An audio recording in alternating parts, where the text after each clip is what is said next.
shooting a buck, boys. How's my friend? Yeah, give me one.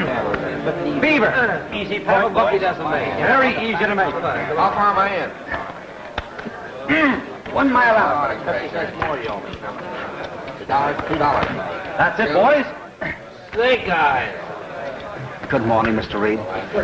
Well, Mr. King, I hardly expected to see you here. Well, to tell you the truth, I didn't quite expect to be here myself. I've never attended a function such as this before, and Oh, let me get you a cup of coffee.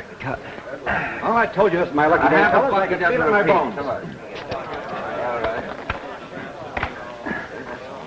Come on now, come on. Hurry up. Come on, let's see you go. Looks like you've been persuading him, Bates. Oh, hello, Phillips. Kind of early for an assistant DA to be out of bed, isn't it? Oh, not too worried to keep up with you. Oh, well, come on and throw him out and quit talking. Beaver. How about you? You want to fade some of this? No, thanks. Never gambled. Give me a cigarette, will you? Sure. Come on, hurry No, up. thanks. Throw him out of here, will you? I told you this is my lucky day, fellas. I can feel it in my bones. Look. Never touch him. What's my point? Pass. Schmeiss. Oh, deal him. My second cup of coffee today. I hope it doesn't upset me. Well, I find it quite stimulating, but not nearly as exciting as this little gathering.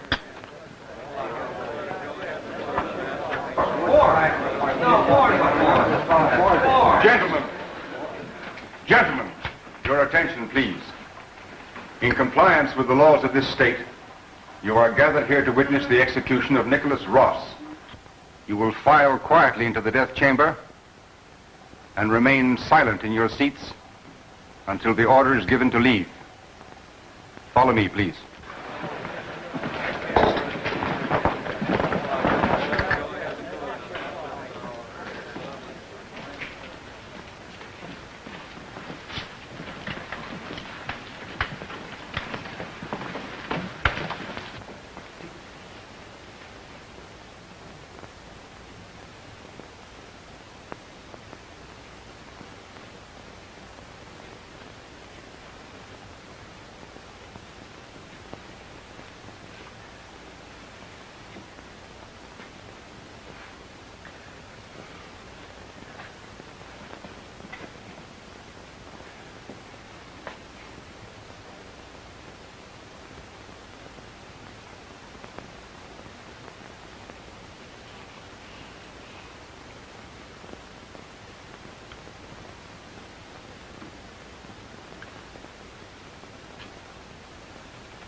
Nicholas Ross, from the time of your arrest, you have maintained a stubborn silence. This is your last opportunity to speak. Have you anything to say before you pay the penalty for your crime?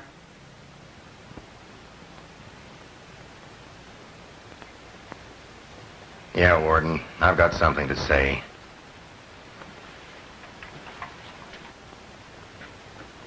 Yeah, and I know what you're all thinking. That I'm going to pull out the stops and bleat that I'm innocent. No, I'm not. Sure, I killed Benton. You reporters have been waiting for me to spill ever since I was nabbed. I disappointed you. But I'm not going to disappoint you now. I'm going out soon, but I'm not going alone. The fellow's going with me squirming plenty now. Squirming like I squirmed for nearly a year waiting for him to spring me. I bet he's dying inside of himself right now. Like I died 1,000 times. I'm gonna sing, boys, good and loud. He promised to get me out of this if I kept my mouth shut. I've kept my promise, but he welched on his. And now I know he's afraid. Like he's always been afraid. I did his killing for him, but he'll have to do his own dying and his own rotting.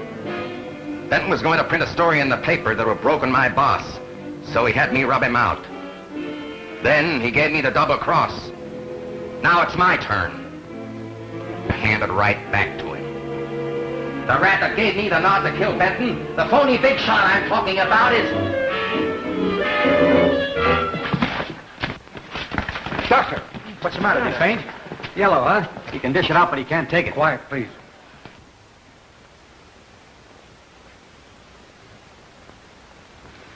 Father, I guess you take over from here. What do you mean, Doctor? This man is dead. Heart attack?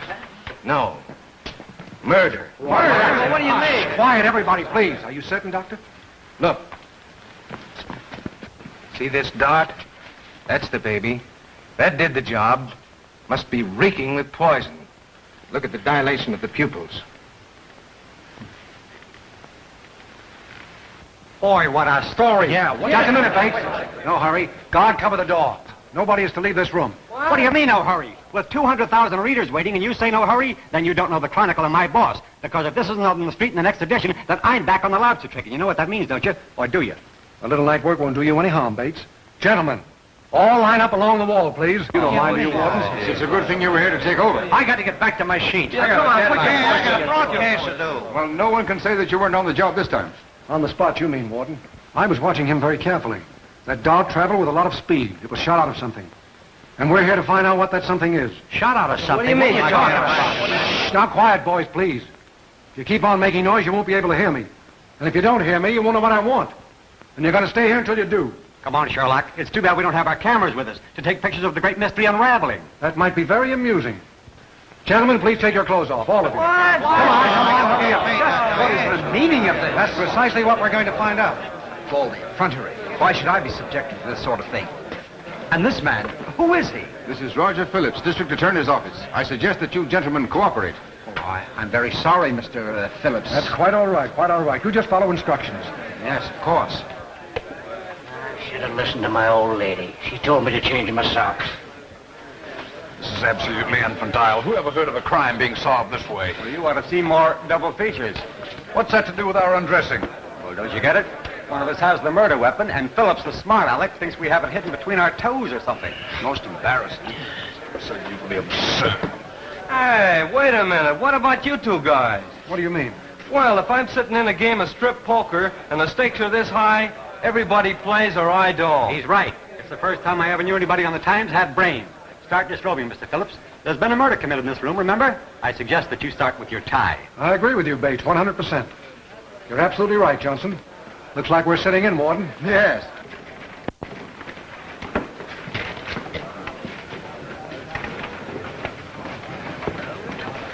Hey, boss, I got that raw yarn finished from birth to burial. Shouldn't I run the exact time that they throw the switch? Naturally, that's what sells papers. A fellow reads the time and remembers that he was drinking his orange juice then. Gets a big kick out of it. Orange juice? That reminds me, I haven't had my coffee yet. Give me the exact time and I'll rush this down for a galley proof. Well, that's peculiar. Should have heard from Bates by now. Half hour. Usually they run these things right on schedule. Here's last night's interview with the new shooting star of cinema. Movies to you. Movies with you? It's a date. Cut the crosstalk. Get me the state prison. Making a reservation so soon? Shh. This is Miller of the Chronicle. I want to talk to Warden Cummings. I can't reach the warden, sir. He hasn't returned from the death chamber. And perhaps you can tell me or find out what time Bates of the Chronicle left. He's covering the Ross execution for the paper. If that's the case, sir, then he must also be in the death chamber. They've been in there nearly half an hour. Something big. Something big. Locate Bates? They're holding him in the death chamber. Oh, they finally caught up with him. You're just the girl. Will it get me raised? How's your contact with the DA's office? Still functioning? Still romancing, you mean? Platonic, my friend. Purely platonic. Platonic? He must be crazy. Maybe I have a lot of sales resistance. Will you stop this advice to the lovelorn stuff? Now, look, Jerry. If anyone knows what's happened up there, or what's happening, it's the DA's office. Can you find out? Well, I'll go down trying. What's it about? You see, he advised me for my brain, and I don't want to disappoint him. What's it about? Don't you read the papers? Occasionally, but I don't always believe what I read, do you? Nick Ross killed Benton. Oh, yes, the cub reporter from the news. I know that much. Go Got on. a first-degree rap. Made 2 appeals. Everything looked fine for him up until the last minute. Then they were turned down. He was supposed to get the chair at 8 this morning. That's all we know. Why, anything might have happened up there. Maybe a last-minute delay waiting for the governor to act. Anything else? No, except a little appreciation for my good work.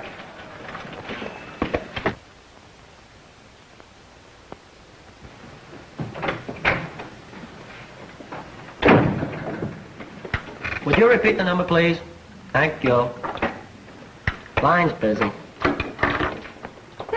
No wonder there's such a little thing as wrong numbers. Oh, hello, Miss Reynolds. Don't you know that half the calls people make aren't important? So if they don't get them, so what?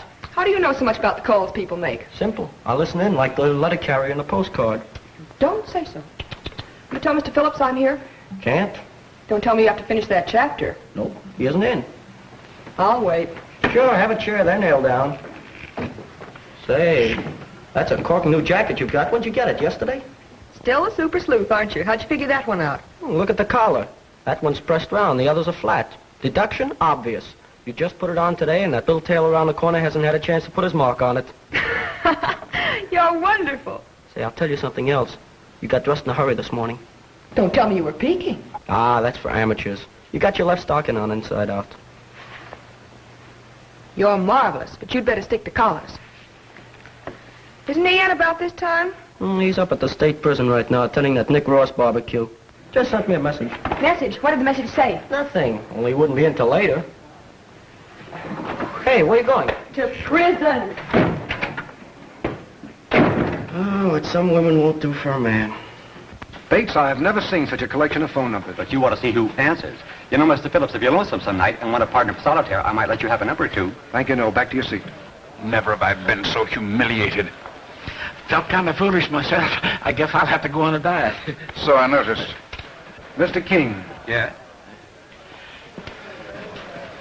Thank you very much for cooperating. I believe these things are yours. Yes, thank you. Oh, my capsules, I don't know what I'd do without them. Nervous indigestion, you know. I've tried all sorts of remedies. Exercises, too. Oh, nothing too strenuous, but do help me in the least. And then my physician prescribed these. If ever you're troubled... No, thank you. Thank you very much. As a matter of fact, I could eat a great big steak right now. A steak? Just think. Boiled chicken upsets me. You'd better try 2 of those capsules next time. But by the way, just why are you here today, Mr. King?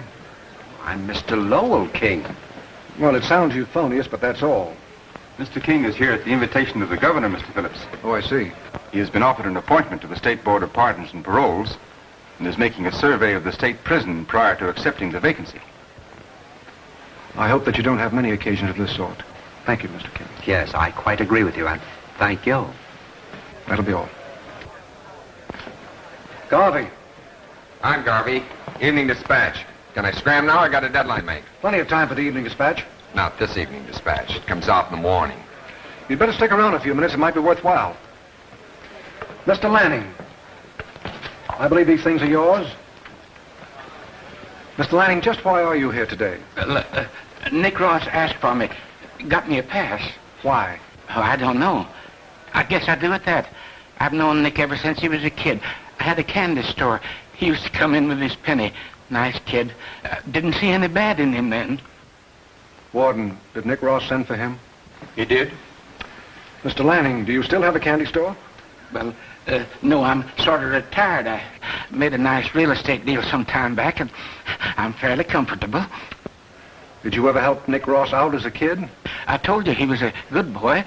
Even used to run errands for me, and always brought back the right change. He certainly changed, all right. All he ever brought back later on was the right body. Thank you, Mr. Lanning, that's all. Thank you, Mr. Phillips. Mr. Reed. Why are you here today, Mr. Reed? It's my duty to my membership. I'm Executive Secretary of the Union Against Capital Punishment. I attend all executions and report all the details to my organization. Quite a job. That'll be all. Johnson? Yeah, I'm Johnson. At a time. Leave these things are yours? Yeah. Oh, are these yours, too? Oh, yeah, they're mine. I never knew you were an art critic. Just breaking them in for a friend. Now, gentlemen, I want you to take the exact places you were in at the time of the murder, please. Be seated, please.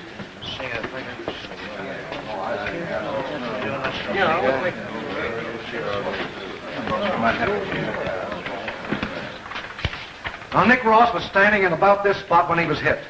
Is that right, Warden? That's right, Mr. Phillips. I see. Bates. What now, Dr. Watson? Would you mind stepping over there, please? I'm trying to figure something out. Not me, brother. Not on that spot. You aren't frightened by any chance? No. Just cautious. There's still a murderer in this room, remember? And I don't believe that stuff about lightning not striking twice in the same place. Mr. Lanning, would you mind stepping over there, please? Over there? Yes, please. And don't mind the lightning. Mr. Bates is very superstitious. Well, if it means helping to find the murderer, I'll stand there. Thank you very much. That's it, right there. Right here. Gentlemen, you're sure you're in the same places? What is this, a game of musical chairs? Who was sitting here? The case is solved, gentlemen. Science is infallible. You were sitting there, sweetheart. Oh, yes, of course. So I was. Uh-huh.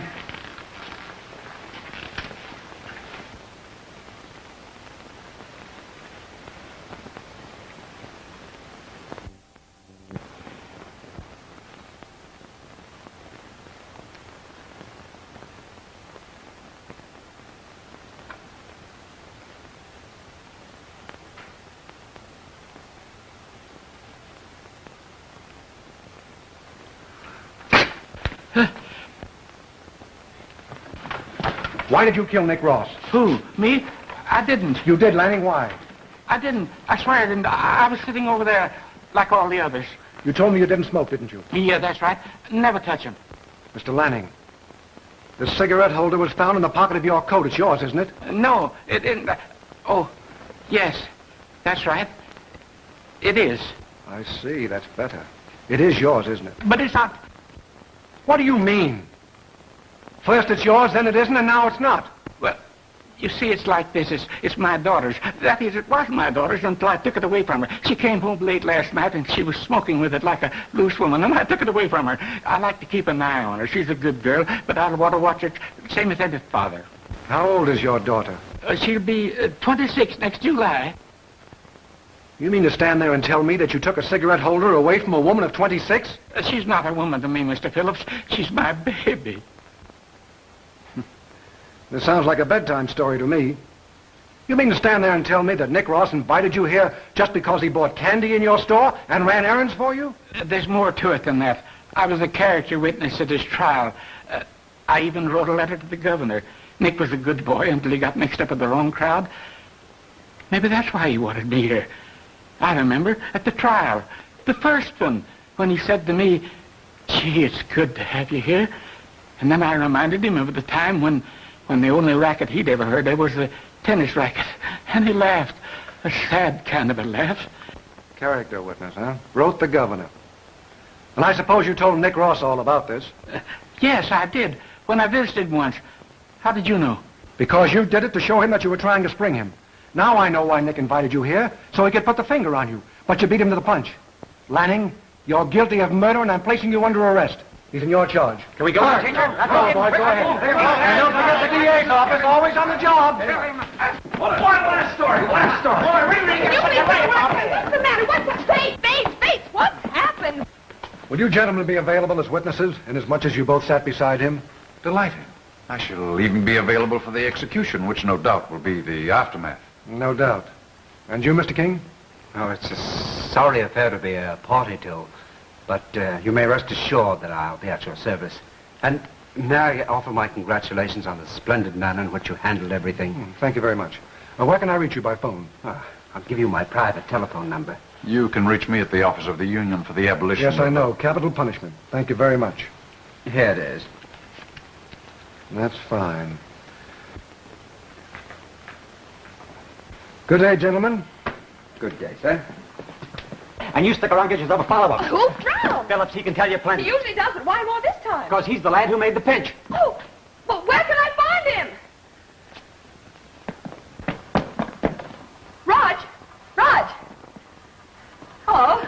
Fancy meeting me here. Isn't one from the Chronicle enough on a story? I bet you could tell me a lot you wouldn't tell Bates. But I'm not going to this hours. Now, be a good little pal. I'll wait. That's fine. There's a nice big comfortable chair in there, and I guarantee it'll put you to sleep. You're just a no for a sweet one, though.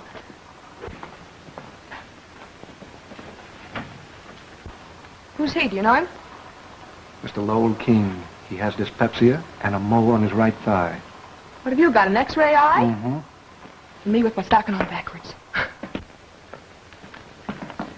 Pardon me, aren't you Mr. King, Mr. Lowell King? Why, yes, what can I do for you? Don't you remember me? No, I'm afraid I... Where have we met? Can we go where there aren't so many, shall I say, ears? But, my dear young lady, I scarcely know you. Oh, rapidly friendship ripens. A moment ago, you didn't think you knew me at all. No, And this is conclusive proof that the district attorney's office is functioning properly and alertly in the upholding of the law. And there is no doubt that they will press the murder charge against Michael Lanning to a successful conclusion. There you are. The newspapers say he's guilty, the radio says he's guilty, and you say he's innocent.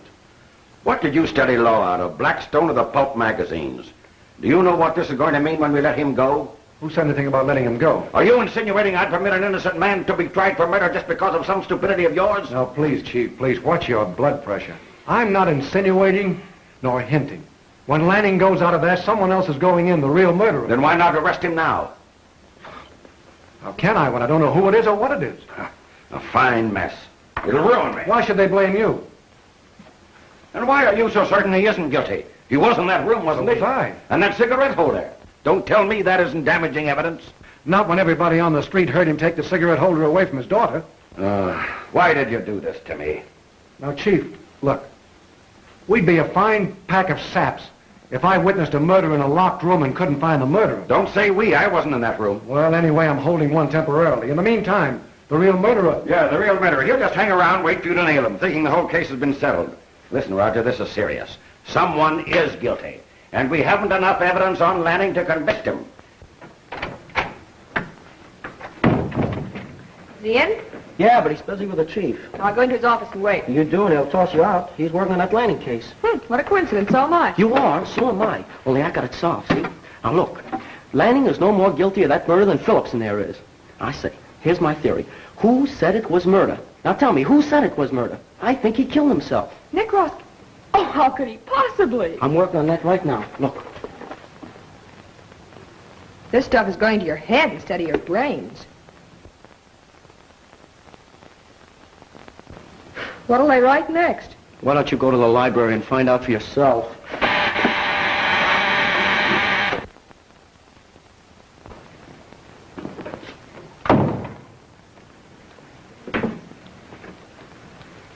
I don't want to be disturbed by anyone. Yes, Mr. Phillips. Except Dr. Williams of the state prison. Shall I ring you before I send him in? No, why? Nothing. Oh.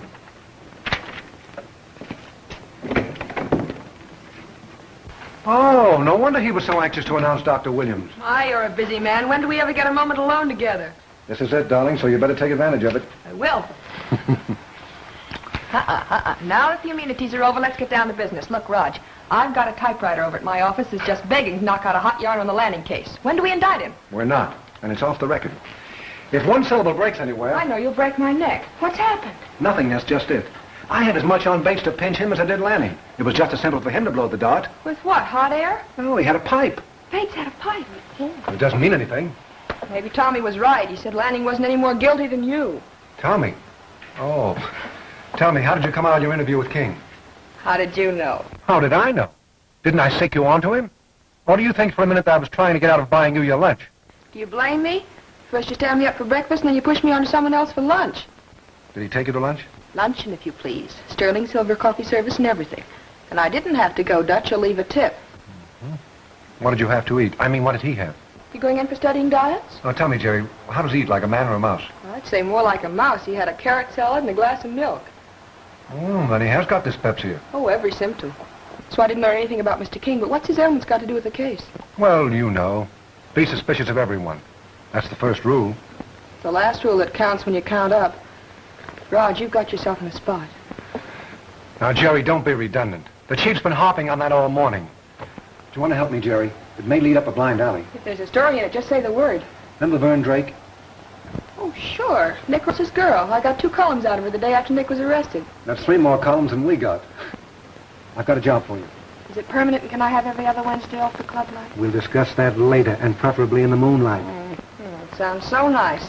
But before the moonlight, I'm to interview Vern Drake, to put it mildly. To put it strongly, I'm to pump her till she says anything that might mean anything. You know something, Jerry? You should wear a badge and have flat feet. That's exactly what I want. I'll give you her address. Here's the laboratory report.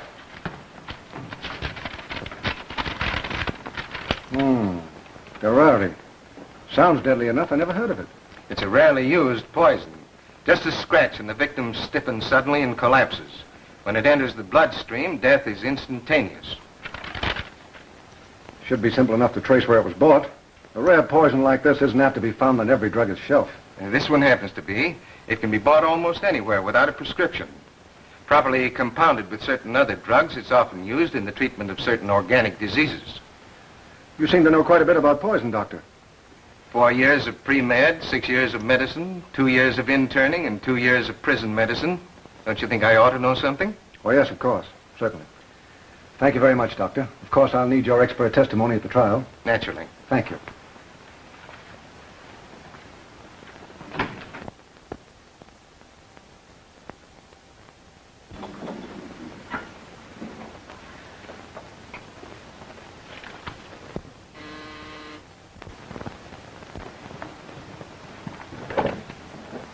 What you want? Hello, I'm Jerry Reynolds. How are you? Not so good. Oh, I remember you. Little gal that mooched in here like a long-lost friend with a kind of a shoulder you like to spill things to. The next thing I knew, I was all over the front pages. Go on, get out. Wait a minute, Vern. You're just upset. You're excited. Don't burn me. You don't know me that well. Who wouldn't be excited? So would you if you hadn't slept for 2 days, knowing that every minute slipping by was taking the only fellow that ever did anything for you. I'm Nick Ross's girl. That's who I am. We were going to get married and have a home and all that sort of stuff. Yeah, I know, Vern. I know all about it. Yeah. I suppose you do know. Say, what do you want? To make it still tougher for me? You haven't read the papers, have you? No. I'm not going to read the papers. I'm never going to read the papers. I don't need a headline to tell me Nick died in the chair. But he didn't. You mean they sprung him? You mean his pardon came through? No, Vern, I don't mean anything like that. Nick was murdered in the death chamber just before the execution. Murdered? You never could figure, Nick. Always the unexpected. Who did it? We don't know, Vern. We hoped you could help us out. How could I help? Well, if I even had a hunch, do you think I'd be sitting here talking to you? Think hard, honey. There must be something you can pin a clue to. I don't know anything about Nick, only the way he treated me. And I'll never forget it. He never broke any of my laws. He always played straight with me. We must have had some business associate, or maybe somebody had it in for him. Only the cops. But Nick wasn't afraid of them. Not Nick. He wasn't afraid of anybody. About his business or the way he made his money, I never asked any questions, and, well, he always kept the answers to himself. Did any of his friends ever call on him here? No. Nick steered him clear of here. Did anyone ever make any phone calls here? Did he call anyone? Yeah. Yeah, he called somebody once. I asked him what he was about. He told me to mind my own business. Gee, he sure got sore at me that night. Who did he call? What was the number? Do you remember it? Yes, I watched him dial. I thought he might be calling a girl. What was it? One of those combinations you never could forget. 1313. Double bad luck. The next morning the cops broke in and arrested him for that Benton killing. What was the exchange, the telephone exchange? I only watched the number dialed. Anyway, who could ever tell an exchange from watching somebody dial a phone? Do you remember any of the conversation? Oh, only that the guy at the other end was holding out. Didn't want to pay him or something. Nick got mad and hung up, that's all. So, honey, that may be enough. Now, listen, you take my advice, Vern. Don't you leave this apartment under any conditions till you hear from me. Say, are you trying to get me to hang around here till the cops get here to question Honey, no me? cops are going to question you. I promise you that. Now, stay here until you hear from me, will you? Keep your chin up. But with a noose? And all I want you to do is to announce us to Phillips. Just announce us. Look, how many times must I tell you that Phillips is blind today? He hasn't seen anybody, so why should I wear out the switchboard announcing you fellas? Will you tell Phillips we're here? We're members of the press. And an eager public is awaiting the dictum of your illustrious master. That double talk stuff went out a long time ago. It's corny. And I've got one on my foot that would like to know you a lot better, buddy. We gotta get into him. This Lanning case is news, and we haven't any. Lanning case? Yeah. Why didn't you fellas say so? I can give you the lowdown on that. You? Sure. Listen, Lanning isn't guilty at all, see? What do you mean? Now, look. I got a theory Nick Ross wasn't even murdered, see? Oh. The fella in the death chamber was a double for him. You know, like the stand-in in pictures. How did you figure that one out? This book. Oh, he reads. Famous Dual Personalities in Crime, From Jekyll to Hyde, by Inspector Smith. You're a little bit screwy, aren't you, Bud? Screwy, am I? Listen, you fellas are so smart. You're sitting out here right now angling in a way to get into Philip's office, aren't you? That's right, yeah. Okay. Now, if I was out there and there was another fella at the switchboard, I'd kind of slip my dollar, see? And the fella might get kind of thirsty and he'd want to go out for an ice cream soda. And when he was out, well, I'd kind of duck in. Simple? Hey, that's not a bad idea. Let me, fellas. Here's $1 that isn't doing anything but keep me warm. Well, Mr. Bates, thank you very much. You always did look like Santa Claus to me.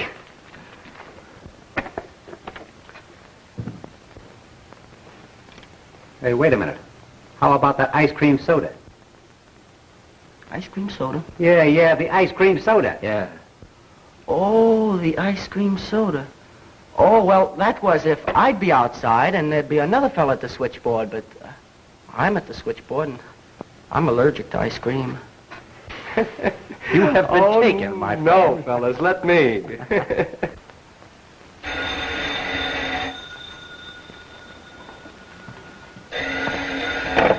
Hello. This is a friend of yours. If you've got any sense, you'll leave town right away. Who is it? Get out of town and stay out, and don't be shooting your mouth off to reporters or you'll get the same treatment your boyfriend got. Hello? Hello? Operator, I just received a telephone call. Will you trace it, please? Sorry, it's impossible. Shall I connect you with his supervisor? No, never mind.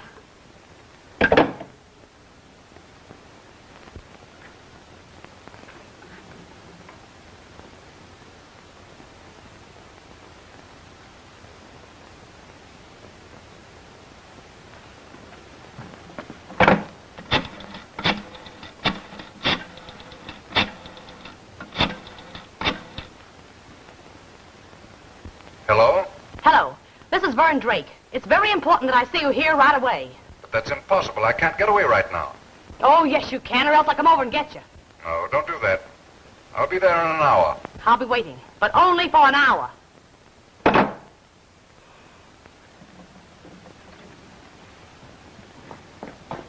Hello, boys. Hello. Still holding down the fort, huh?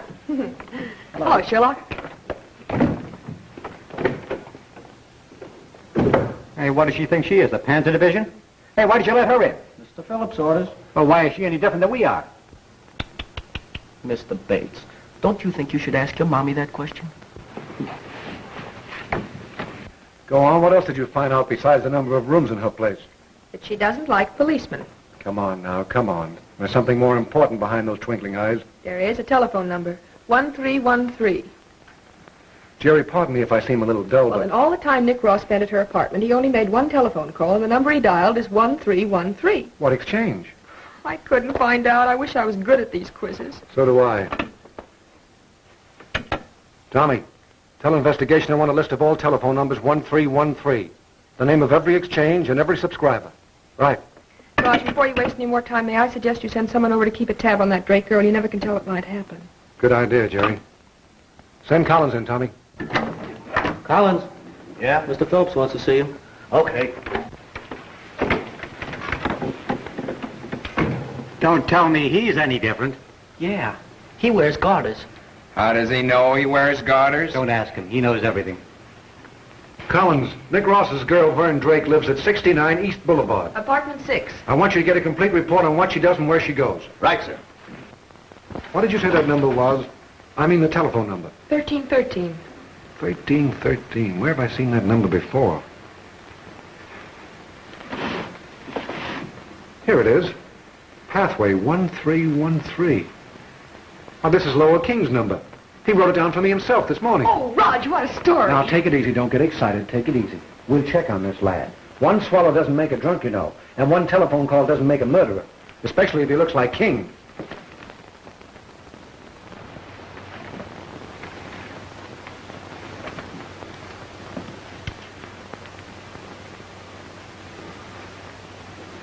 Here it is. Lowell King.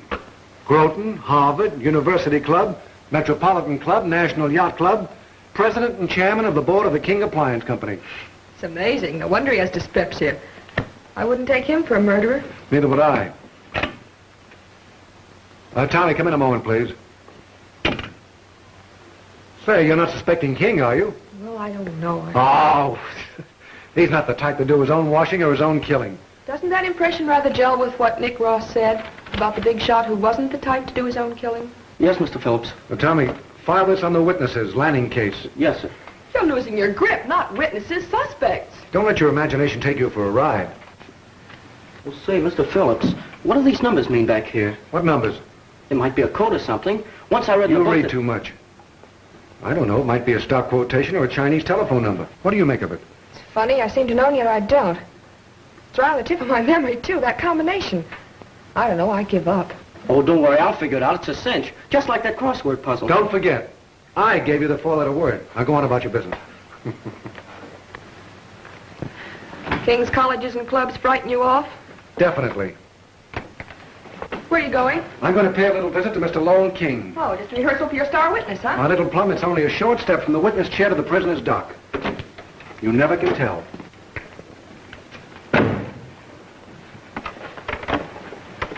What's cooking, Phillips? Nothing new on the Lanning case. We're preparing an indictment. Mr. Phillips. Yes? Investigation just called. They said they'll have the dope for you in a little while. Fine. See you later, Jerry. Going back to the paper? If you pay the cab. With pleasure. No backseat driving? I wouldn't fool you. All right.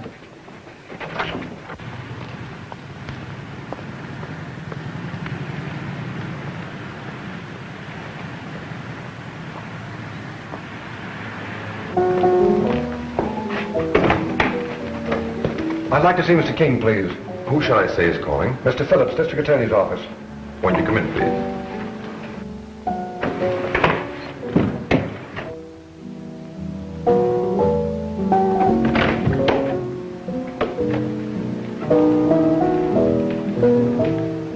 Yes, Gordon. There is a Mr. Phillips from the District Attorney's office here to see you, sir. Mr. Phillips? Oh, yes. Thank you, Gordon. Well, Mr. Phillips, this is an unexpected visit. Thank you. Come right in.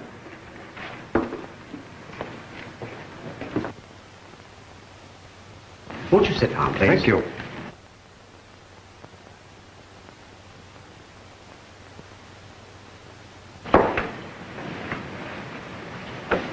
Well, I scarcely expected to see you so soon, especially after that unfortunate episode. What can I do for you?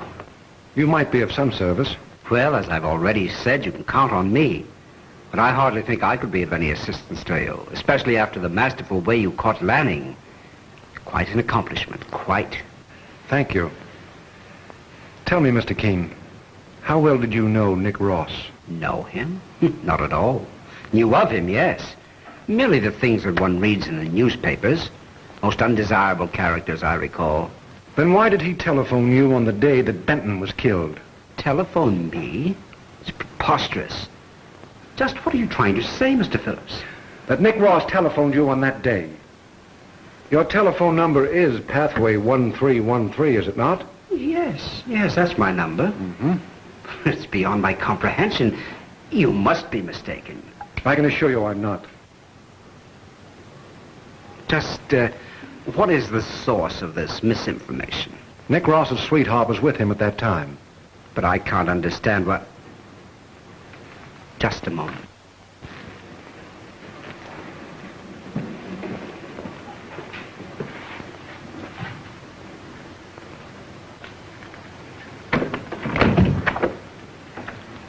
You rang, sir?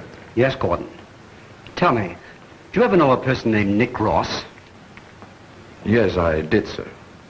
I occasionally placed a small wager with him on the horses. Gordon, you know how I object to gambling. Yes, sir. I'm sorry. But it wasn't often that I wagered, sir. Only a small bet once in a while. Did he ever telephone to you here? Only about the payoff. When I won. Which unfortunately wasn't very often. I can quite understand that. Are there any questions you would like to ask, Mr. Phillips? None, thank you. That will do, Gordon.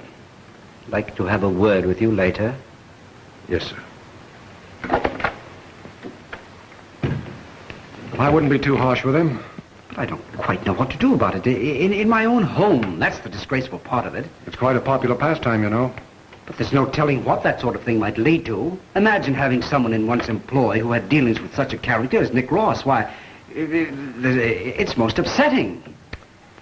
I'm sorry to have troubled you, Mr. King, but as you know, it's a rule of our office to run down every clue, no matter how trivial. Oh, yes, of course. I quite understand that. Thank you and goodbye. Goodbye, Mr. Phillips.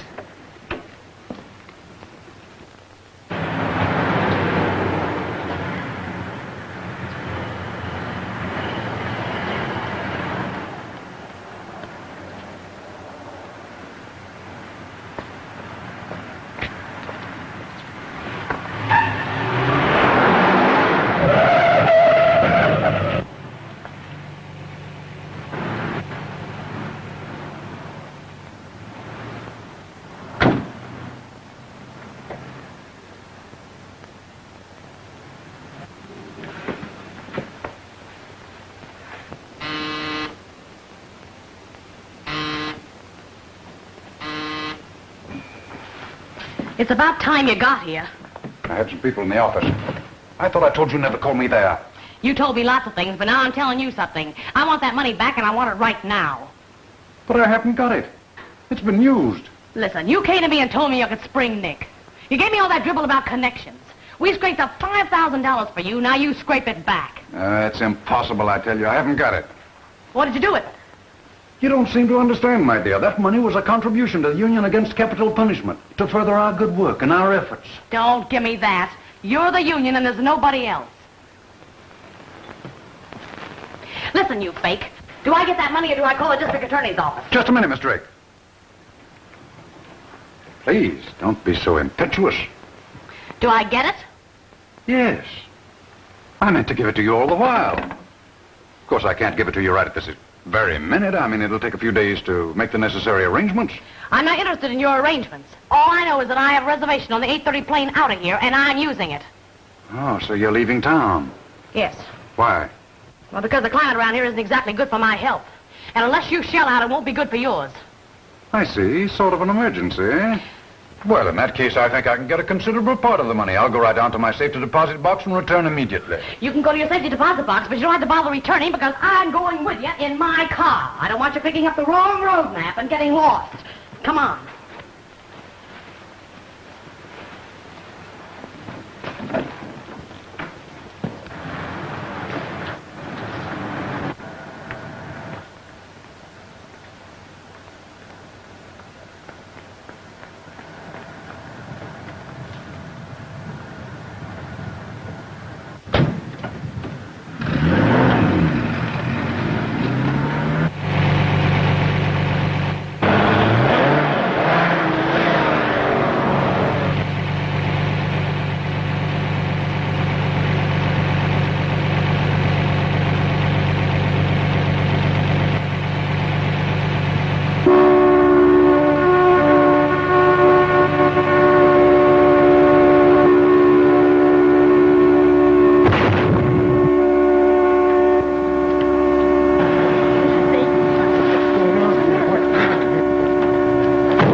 Some help. We've got plenty of help right here. Stand back, please. Come on, get back. Say, son, open that hood, will you, and shut off that horn? Sir, I'm a druggist. Can I help? You might take a look at this girl.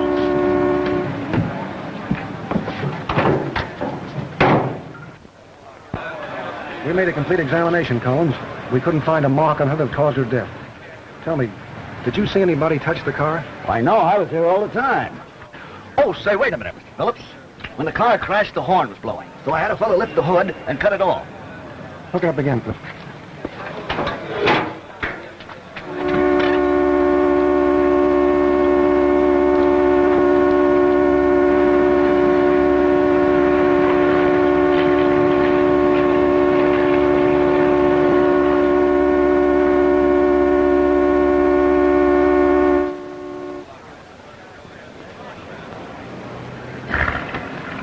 Piece of steel was sticking it. When did the horn start blowing, Mr. Reed? Just before the crash, when Miss Drake pressed it to warn some pedestrians. How did that get in there, Mr. Phillips? Perhaps Mr. Reed can tell us. I don't know what you mean. Well, we talk about that later. Take him on in, boys. You can't do this to me. Come on, get back here now. Come on, get back. Come on. Mr. Reed, where were you going in that car? I told you we were merely going for a ride. You mean she was? There's no law to say I must be subjected to this. You can't do this to me. Come, please be original. Why were you running away when Collins grabbed you? A fine gentleman. The moment you get into an accident, you tail off, huh? Mr. Phillips, I know all this may seem very incriminating, but you see, I wanted to avoid any sensational publicity. I occupy a very important position. Not important enough that you didn't lower yourself to grab $5,000 for a vague promise to spring Nick Ross, hmm? That sum was a contribution to our organization in its fight against capital punishment. I wouldn't make that plural if I were you. I've checked on you, and the only thing union about it is a connection between you and the bank account. The affairs of my organization and the good work that we do is not to be so lightly disregarded. Besides, I don't believe that has anything to do with this matter at all.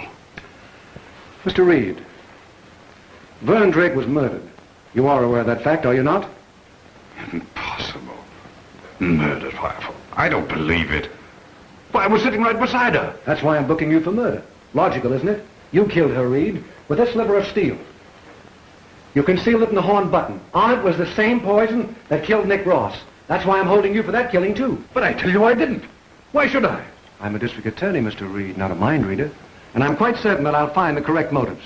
Take him down, boys. This way, Mr. Reed.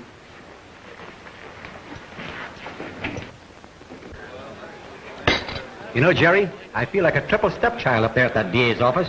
Ever since Phillips stumbled over that ankle of yours. About the only way I know what goes on in that place is to read the papers. Stop harping on it. You started with the salad, now you're down to the coffee. Bates, nothing goes on up there that you don't know. But there's one thing you can't kid me about. Phillips is after someone. Now, who is it? You know what you're talking about? Because I don't. Sure, I heard Tommy tell Phillips that investigation was about to nab someone. Tommy said that? Sure, he said investigation called and would have the dope for Phillips in a little while. Now, what I want to know is, who is the dope? You. The dope Tommy referred to was a routine checkup on a telephone number. That ought to be right up your line. I stuck my chin out for that one. So let's get back to the paper. Just pay the check and let's go. Well, that's why he invites me to dinner, so to get some information. Did you say pay the check? Well, lest you, friend, you invited me to dinner. But, darling, this is your party. And I'm a firm believer in the laws of equality as far as women are concerned. If they want to vote, they've got to pay. More conclusive is my bankroll. $1. $6.85. No wonder he eats so well. Well, I've got $2.25. My friend and colleague, I see a nice big stack of soapy dishes facing us. Come on, roll up your sleeves. Not as long as you can write a check. Well, why can't you write a check? Because my arm is broke and so is my bank account. I lose. There you are.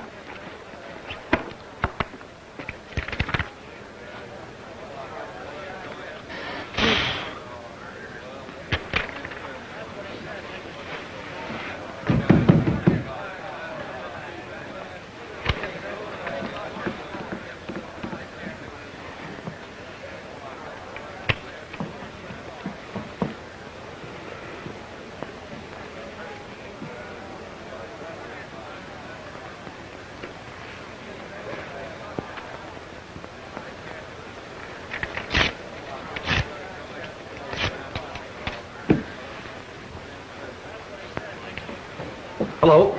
Yeah. Cash a check for me? Do I know you? I don't know, do you? No to both questions. Look, pal, I'm not asking you any questions. All I want you to do is cash a small check for me. I might even do the same for you sometime.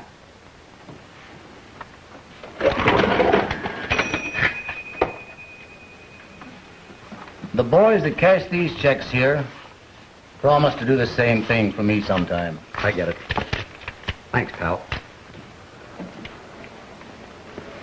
I'd sure be insulted if I were you. They wouldn't even cash your check. That's what I get for keeping bad company. What do we do now? That's what I'm trying to figure out.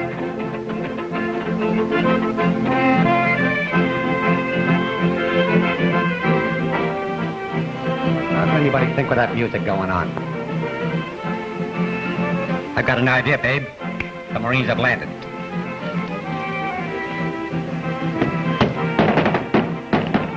Now, what can I do for you? How about changing this into 4 quarters, huh? Well, that's a deal that I will go for.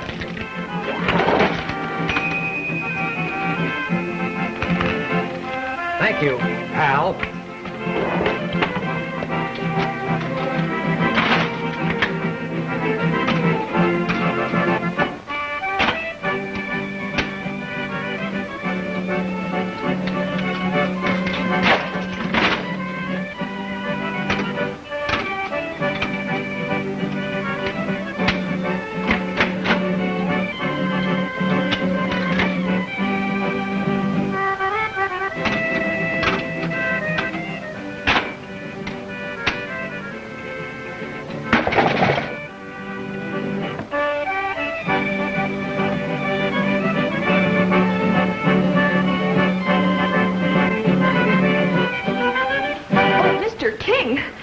Miss Reynolds, what are you doing here? Looking for someone just like you to save me. Why, what's the matter? Well, the trouble is, I was under the impression that I was being taken to dinner. Yes? I was being taken, all right, but not to dinner. I'm stuck with the bill, and they won't cash my check. Oh, how much is it?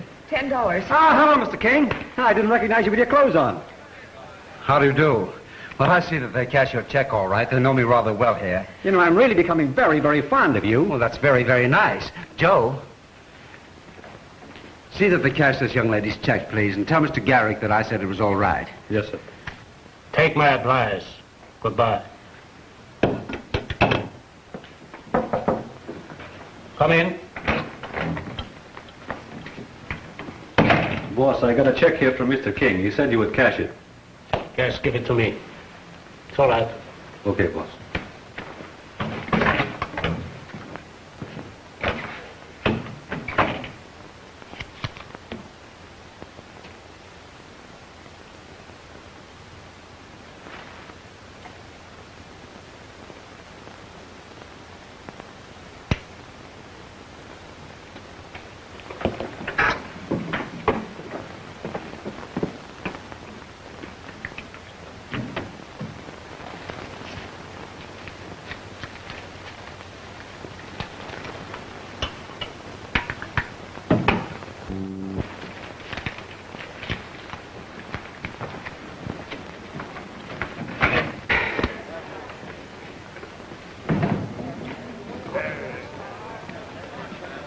Yeah, Mr. King. Oh, thank you, Garrick. Come on, have a heart, will you? I'd much rather have a receipted bill, thank you. Oh, permit me, please. Oh, Mr. King, you really... Come on, leave him alone. What do you want to do, frustrate him? Come on, let me have a couple of dollars, will you? I'm due for a hit. I can feel it in my bones. Well, you'd better see a doctor. Come on, we're going back to the paper. I'll settle for a quarter. Well, hurry up and lose it. Oh, I'd be glad to drop you both off if you're going back to your paper. But perhaps you have your car here. On our salary? All we can afford is rubber heels. So stick around. We'll be with you as soon as I hit that jackpot. It won't take very long, Mr. King. Sorry, Bud. Wait a minute, pal. Have some on me.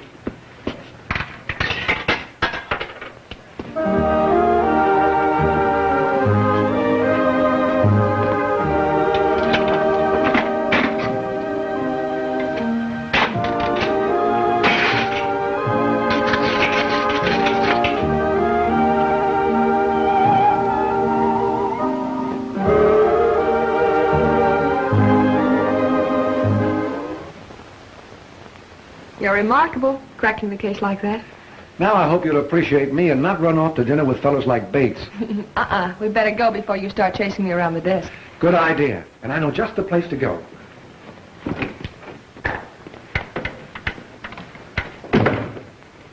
Oh, Mr. Phillips, I was just going to call you. The chief wants to see you.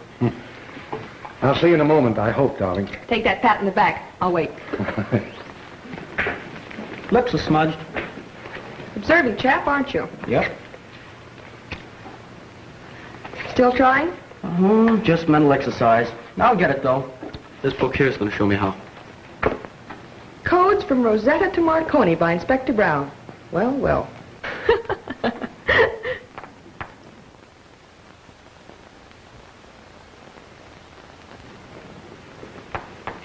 Tommy, is it too late to get a book from the library? No, main branch around the corner's open. Good. Call investigation and tell them to check on the book for me immediately. Tell them it's for Mr. Phillips, but I want a copy of it and I want to know everybody who took it out in the last few weeks. Well, that should be easy. The file should have that. What's the title of the book? I don't know the title, but the catalog number is CH3PD2. CH3PD2. CH3PD2? What?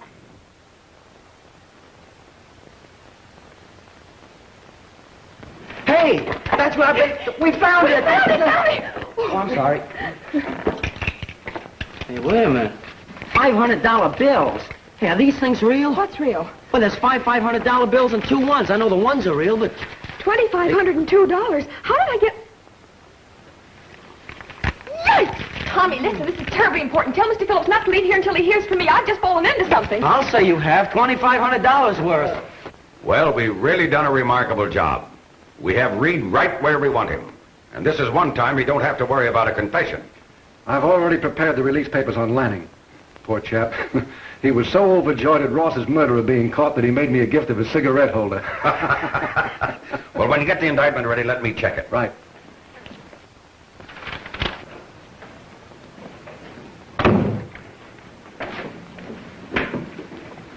Where is Miss Reynolds? In my office? She's gone, and I saw it right in front of my eyes. What are you talking about? She had $2,500 dropped out of her purse. Tommy, I think those books you're reading have gone to your head. Which part are you playing now, Dr. Jekyll or Mr. Hyde? There were five $500 bills and 2 ones. You must be ill. Are you trying to tell me that Miss Reynolds had $2,500? Now, please be calm. I'm always calm, especially when I'm excited. I'm telling you, I saw it right in the front of my eyes. $2,500? Yes, and she said for you to stay here until you heard from her. And another thing, we solved the code. I know I'm hearing what I'm hearing, but I just don't get it. First you tried to tell me that Miss Reynolds had $2,500, and now you're talking about a code. What code? The code on the back of that card that you gave me, and we sent for the book. What book? The code was the number of the book at the library, and we sent for it. Get me the Chronicle, quickly.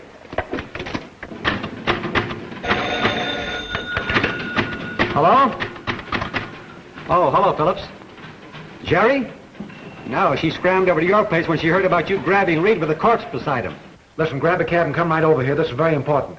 I'm practically in the cab now. Hello, sweetheart. What's on your mind? You know, this is the first time you sent for me since Reynolds joined the staff. Before that, I used to get a story once in a while. I'm worried about Jerry, Bates. Well, what's wrong with her? Outside of the fact that she's a gal that never carries enough dough with her. That's just what I'm worried about. She was supposed to wait for me while I was talking to the DA. Now, Tommy tells me that she flashed a roll of $500 bills and took a run-out powder. $500 bills? Look, Phillips, you're talking about a gal that didn't have enough dough to pay a dinner check. I'm telling you that she flashed a roll of $500 bills. And I'm telling you that she didn't have $6.85. She had to write a check. For $2,500? No, she cashed it at Garrett's place. And Garrett never had $2,500 in his joint at one time. $10, brother, that's all she got. Where else could she have gotten the money? I'm still telling you the check was for $10. I don't know. I saw her write it. In fact, I tried to cash it for her, so I know. Then you didn't cash it? No.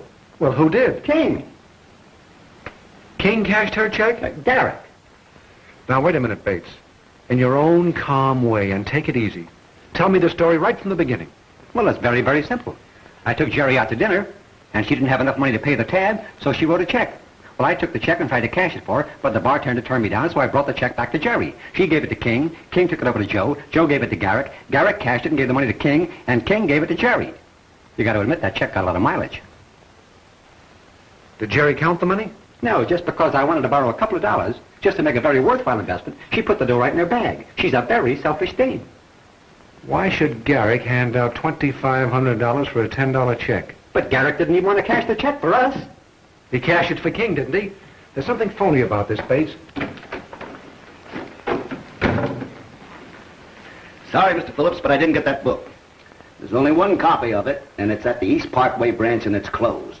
But we found out the title and the rest of the information. This is almost as bad as who cashed the check. I send you out to find a book, you don't get it, but you find out the title. That's right, sir. We checked right through that number, CH3 and PD2. The title of the book is Grace Toxicology, the study of poisons and their antidotes. Now, the last 3 people who took it out, believe me, it isn't the bestseller either. Never mind that, Collins. Never mind the book review. Go ahead, please. Well, the last 3 people who took it out were Dr. Harvey Nelson, Thomas Gordon, and Dr. L. Little. Poisons and Gordon. Did you say the East Parkway branch? That's right, sir. Gordon is King's butler. Don't tell me it's the butler. It's always the butler. I've got a couple of calls to make, and the first one is to Garrick. Tommy, if anybody calls, be sure and get the messages straight. Yes, Mr. Phillips. Say, this is getting better and better. Want to listen? When I want to listen to other people's conversations... Say, are you listening to a two-way hookup? Yes, sir. Well, how do you do that telephone trick? Oh, that's easy. I figured it out. I call a fellow on one line and the girl I know on another line. She thinks he called, he thinks she called. Then I listen in. Boy, do I have fun. Can you do that with any 2 numbers? Sure, if you have a switchboard. Say, if we could get Garrick and King on the phone... That's a great idea. Call Garrick. If he's in, hang up. Then we'll go into our routine. Hurry up. Hemlock 8146.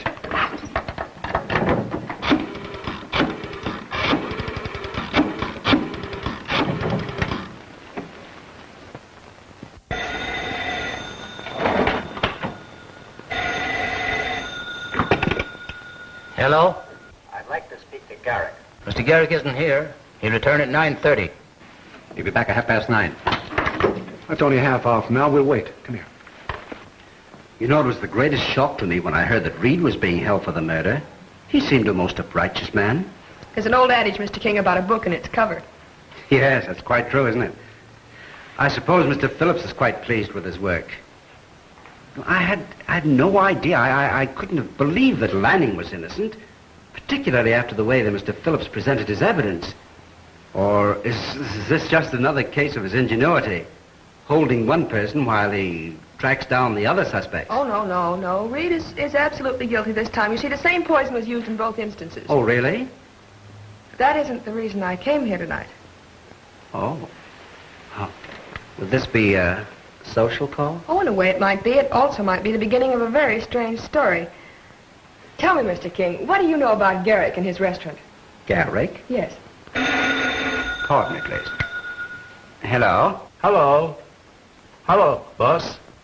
It's working. Oh, I didn't have a chance to see you. I'll stop by another time. Maybe I have some more for you by then. I know 2,500 isn't a lot, but honest, collections are very bad. What do you mean? I'm doing everything I can, but collections getting tougher every day. And 2,500 was all the boys turned in. What are you talking about? I mean the money I gave you tonight when you made your call. I never got it. But you sent Joe back with a check to cash it, didn't you? That wasn't for me. That was for the other party. What do you mean? For that girl? Of course. How could you have made a mistake like that? I couldn't help it. I took the check and burned it like you always told me to. But don't worry, I'll find that girl and take care of it. That won't be necessary. Just leave the matter in my hands. What do you mean? You know where she is? Yes, I do. Right here. Collins, get a car. Goodbye. Will you pardon me a moment, please? Surely.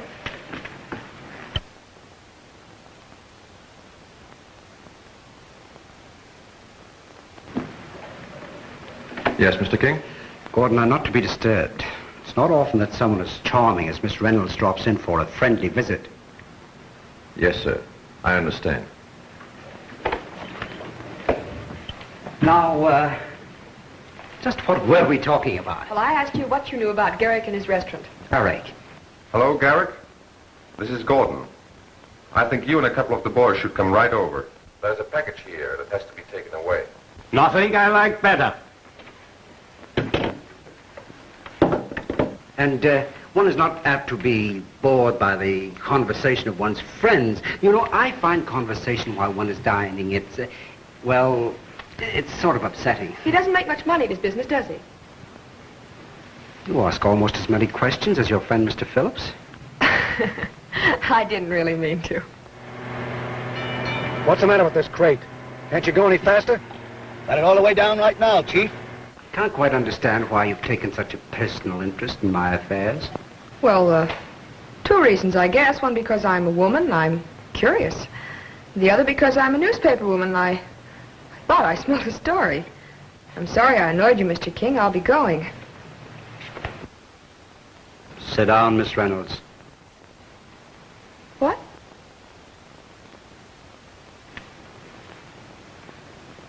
Sit down. Say, what's the big idea? Before you go, don't you think you should return that money? What money? The money you got by mistake this evening. Then it is your money. Well, I haven't got it. I left it with my city editor. And I told him where I got it, too. It's very unfortunate.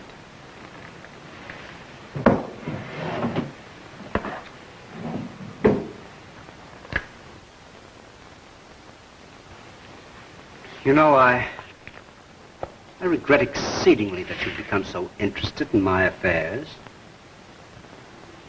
Knowledge sometimes can be very dangerous. Now, you take Nick Ross. Poor Nick. He knew too much and, well, I couldn't have that. Then you killed Vern Drake, too.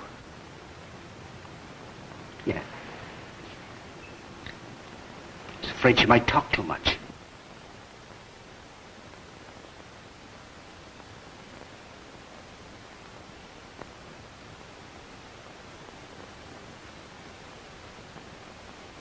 The only good witness is dead witness. Dead witness can never incriminate you. Want to see Mr. King? Nobody's in.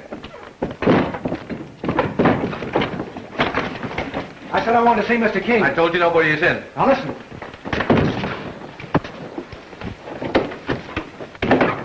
What? Jerry! Well, Mr. King, I think you know why I'm here. I heard your conversation with Garrick. Look out, Rod! Get him, boy, come.